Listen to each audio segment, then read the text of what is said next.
रंगों से भरे हुए माह मार्च 2025 में आपका हार्दिक स्वागत है दोस्तों।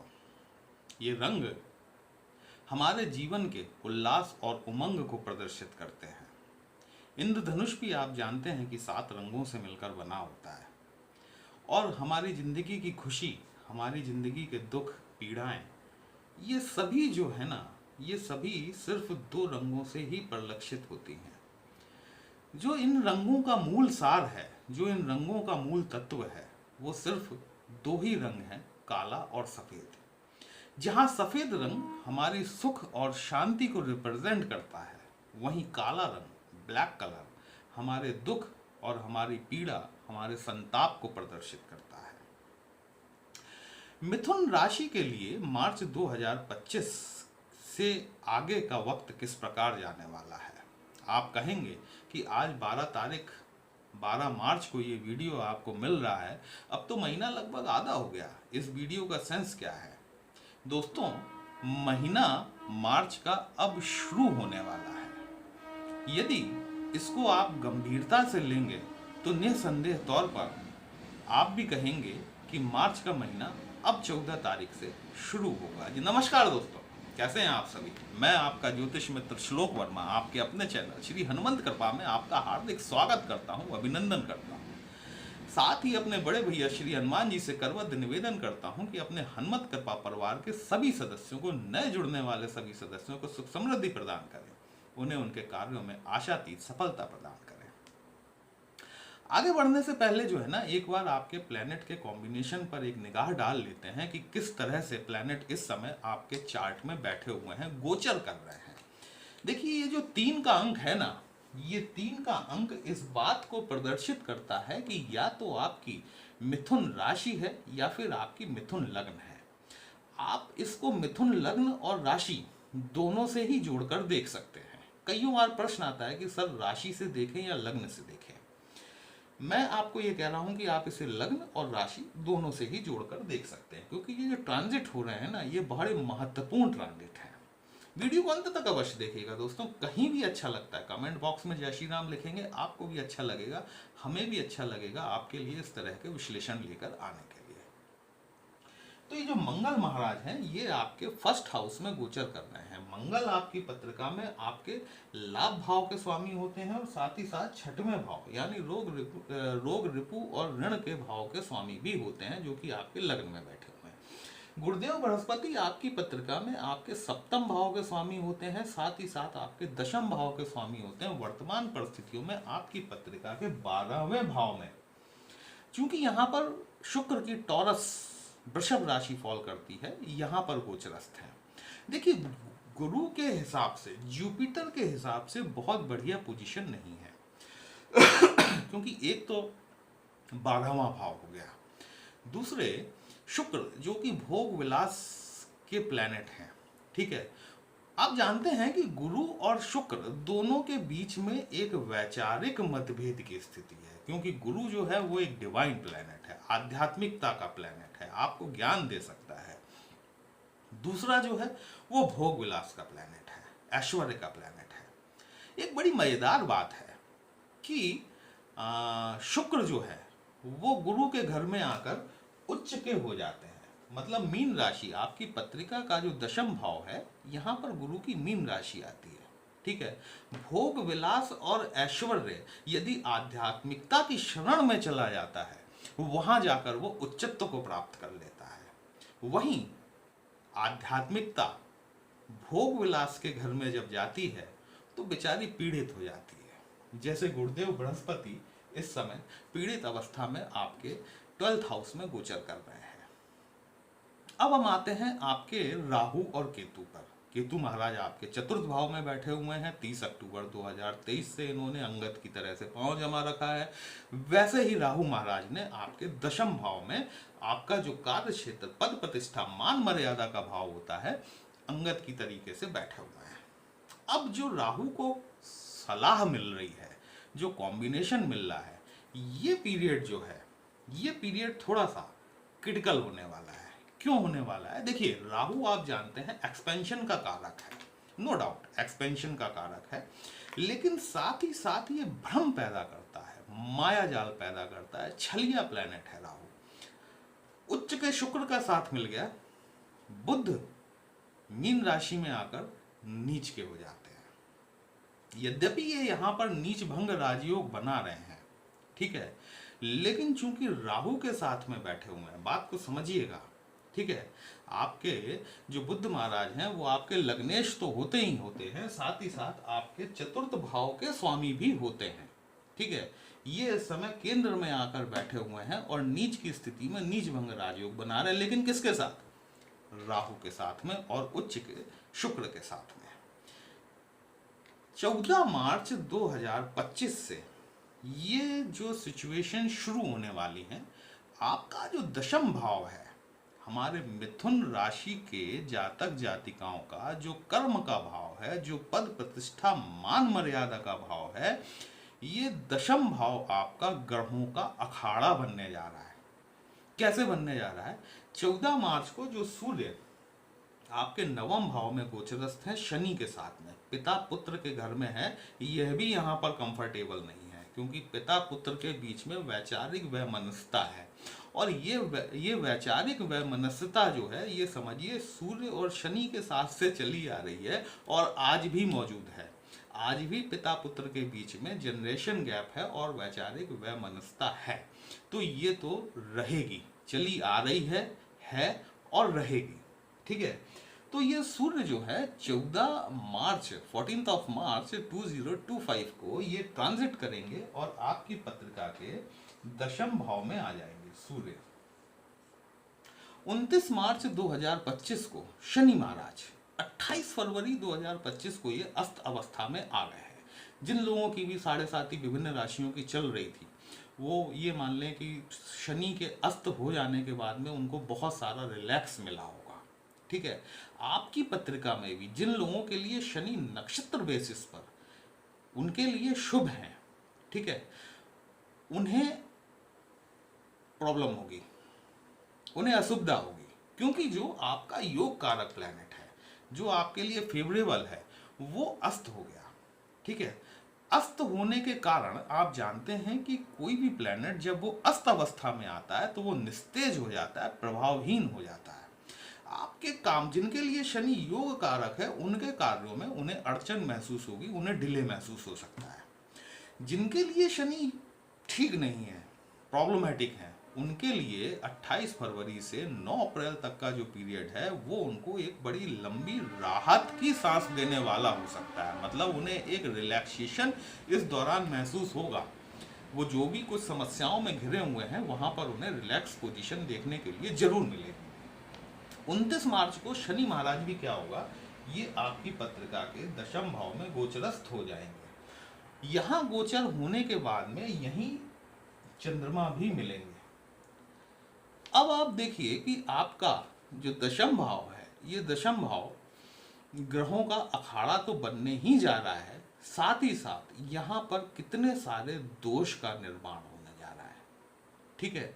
तो ये जो टाइम है, देखिए मैंने आपसे शुरुआत में कहा कि राहु शुक्र उच्च के शुक्र के साथ में है, नीच के बुध के साथ में है, आपके कर्म क्षेत्र में बैठे हुए हैं। निसंदेह तौर पर ये राहु महाराज आपको भ्रमित कर सकते हैं, अपना माया जाल तो वो फैलाएंगे। ये जॉब मेरे मतलब की नहीं है, यहाँ मेरी कोई सुनवाई नहीं है, यहाँ मेरे जो मैं बोलता हूँ उस बात को कोई तवज्जो नहीं मिलती। लोग बाग यहाँ पर मुझसे कम एजुकेटेड लोग हैं जिनके अंडर में मुझे काम करना पड़ रहा है, ठीक है। और मेरा जो एक्सपेक्टेशन है वो इससे कहीं ज़्यादा है, मैं इससे कहीं ज़्यादा डिजर्व करता हूँ। इस तरह के इल्यूजन जो राहु महाराज है वो उच्च के शुक्र और नीच के बुध के साथ में आपको जरूर दे सकते हैं। और इस बात को ध्यान रखिएगा कि राहु के जस्ट अपोजिट में केतु बैठे हुए हैं। जैसे ही आपने नौकरी छोड़ी, केतु का काम हो जाएगा, क्योंकि केतु आप जानते हैं डिटैचमेंट का प्लैनेट है, अबंडेंट है, ठीक है। जिस भाव में बैठता है, जहां दृष्टि डालता है, वहां पर निसंदेह तौर पर प्रॉब्लम क्रिएट करता है। और ये इस समय राहु और केतु का पीक टाइम चल रहा है अपने अपने भाव में, क्योंकि 18 मई 2025 को इन्हें ट्रांजिट कर जाना है। ये बाउंडेड है अपने रिजल्ट्स को देने के लिए, जिसके लिए आपकी पत्रिका में जो इन्हें चार्ज मिला हुआ है। ठीक है, तो यहाँ पर ये आपको विशेष सावधानी बरतने की आवश्यकता है कि आपको अपनी जॉब की तरफ से किसी प्रकार का कोई इमेजिनेशन, गलत इमेजिनेशन नहीं ले लेना है, माया जाल में राहु के नहीं उलझना है। अब आप देखिए कि 14 मार्च से ये स्थितियां कितनी गंभीर होने जा रही हैं, और कहाँ मैं आपको बार बार जॉब पे फोकस करने के लिए क्यों कह रहा हूं।